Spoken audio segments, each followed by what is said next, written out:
Dans cette vidéo, on va voir les principaux agents économiques, ses rôles dans une économie.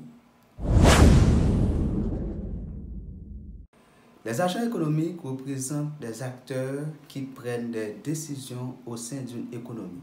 Un agent économique est une personne physique ou morale qui prenne des décisions, soit des décisions de consommation, des décisions de production, décisions d'échange, décisions d'importation et d'exportation, des décisions de production des biens et services, soit marchands ou non marchands.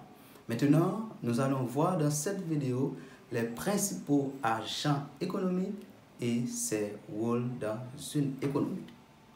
Si vous n'êtes pas encore abonné à la chaîne, je vous invite à le faire maintenant. Les principaux agents économiques dans une économie, on peut les classer différemment. Donc, je vous apporte une classification de ces agents économiques, mais ça peut arriver, il y a d'autres classifications dépendamment d'auteur. Les principaux agents économiques sont les ménages, les entreprises, les administrations publiques ou gouvernementales, les institutions financières et le reste du monde. Un ménage, une ou plusieurs personnes qui vivent ensemble, qui partagent une entité économique, c'est-à-dire les personnes qui partagent même logement, même espace, qui partagent leur cuisine ensemble, qui partagent leur chambre de bain ensemble, représentent des agents économiques. Une personne qui vit avec sa femme ou son mari et ses enfants, ce groupe de personnes-là constitue un agent économique qu'on appelle ménage. De même, une personne qui vit seule est un agent économique. Deuxième agent économique, on a les entreprises. Une entité économique qui fait l'objet de la production des biens et services marchands. Quand on parle des entreprises, dans cette classification, on voit les entreprises à but lucratif. Donc, c'est-à-dire, ces institutions-là travaillent pour maximiser leurs profits. Les ménages ont pour rôle dans une économie la consommation de biens et services. Quand on parle de la consommation, on acte de destruction un bien ou un service pour satisfaire un besoin quelconque. Un ménage a pour rôle aussi d'apporter l'offre de travail sur le marché du travail.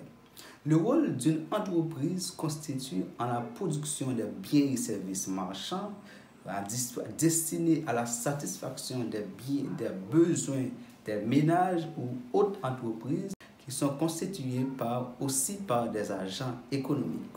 Au sein d'une entreprise, il y a aussi la rétribution du salaire, c'est-à-dire l'échange de la monnaie contre la force de travail des ménages.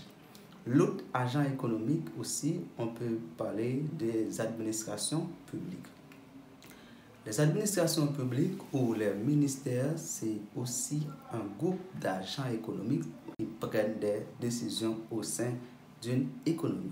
Quel est le rôle des administrations publiques dans une économie? D'abord, les administrations publiques font l'objet de production de biens et services non marchands. Un bien ou un service qui est disponible sur le marché à un prix inférieur par rapport au coût de fabrication ou quasi gratuit. C'est-à-dire, les ménages, les consommateurs vont payer une partie du coût de production.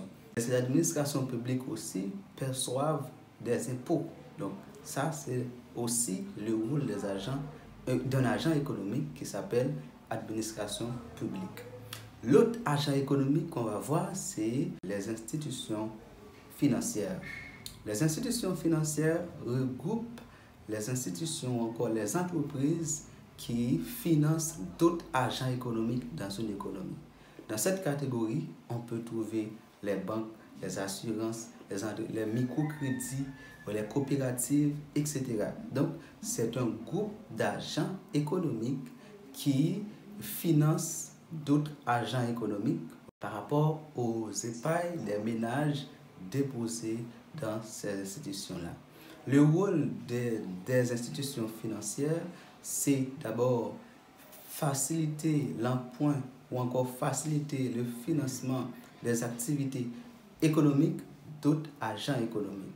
Donc, les institutions financières font aussi la création de la monnaie et font en sorte que la monnaie est disponible sur le marché pour financer leur activité. Les institutions financières en point prêtent et empruntent de la monnaie pour faciliter le fonctionnement de l'économie. Dernière catégorie des agents économiques que nous allons aborder dans cette vidéo, c'est le reste du monde. Le reste du monde ou l'échange avec l'extérieur. C'est une catégorie d'agents économiques principalement qui regroupe les entreprises qui sont dans l'importation et l'exportation des produits dans une économie. Donc, ces agents économiques-là ont pour rôle principal l'importation et l'exportation des biens et services.